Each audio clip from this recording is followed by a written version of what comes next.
एक गरीब किसान की कहानी। एक दिन बच्चों ने गांव में एक पेड़ के नीचे खेलने के लिए की इजाजत मांगी। रामू ने उन्हें हाँ कर दिया, लेकिन वह जानता था कि वह अपने खेतों की देखभाल छोड़ देगा। वह बच्चों के साथ खेलते समय हमेशा ध्यान रखता था कि वे पेड़ों और पौधों को नुकसान न पहुंचाए। वह उन्हें सिखाता कि प्रकृति से मिलने वाला सब कुछ कितना महत्वपूर्ण है और हमें इसका सावधानी से देखभाल करना चाहिए।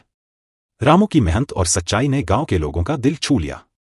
उन्होंने दिखाया कि गरीब होने का मतलब नहीं है कि आप कुछ महत्वपूर्ण चीजों को प्राप्त नहीं कर सकते। इस कहानी से हम सीख सकते हैं कि मेहनत, साहस और आत्मविश्वास कभी भी किसी को अपने लक्ष्यों की प्राप्ति में मदद कर सकते हैं, चाहे आप कितने भी गरीब क्यों ना हों। यह हमें यह भी दिखाता है कि हमें प्राकृतिक संसाधनों का सही तरीके से संरक्षण करना चाहिए। ये कहानियां आपके बच्चों के मन को छू जाएंगी, उनकी सोच को बदल देंगी और उन्हें नए आत्मिक और सामाजिक तत्वों की समझ और संवेदनशीली बनाएंगी। हमारी कहानियां आपके बच्चों के लिए उपयुक्त हैं, क्योंकि हमने उन्हें उनके मानसिक विकास और संस्कारों के साथ मिलती जुलती बनाई हैं। ये कहानियां आपके बच्चों की सोच को प्रेरित करेंगी, उनकी जिंदगी को समझने में मदद करेंगी और उन्हें नए आध्यात्मिक और सामाजिक मूल्यों की गहरी समझ प्रदान करेंगी। These stories will touch your children's hearts, change their perspective, and make them more understanding of new spiritual and social aspects.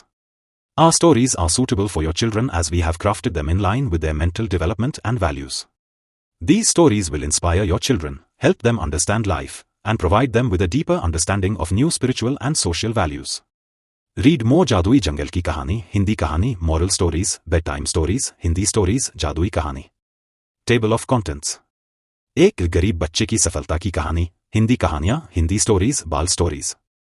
2 किसान की मेहनत, एक गरीब किसान की कहानी, हिंदी कहानी, moral stories, Hindi story, story time, bedtime stories, कहानी। Post navigation। कार्तिक मास की कथा अध्याय 1, the sacred journey begins. Kartik मास कथा अध्याय 1, द सिग्निफिकेंस ऑफ कार्तिक महात्म्य। प्रीवियस। जगन्नाथ मंदिर के प्रसाद को महाप्रसाद क्यों कहा जाता है? एक अद्भुत कथा, unveiling the mysteries, fascinating facts about the महाप्रसाद ऑफ जगन्नाथ पुरी। 2023। नेक्स्ट।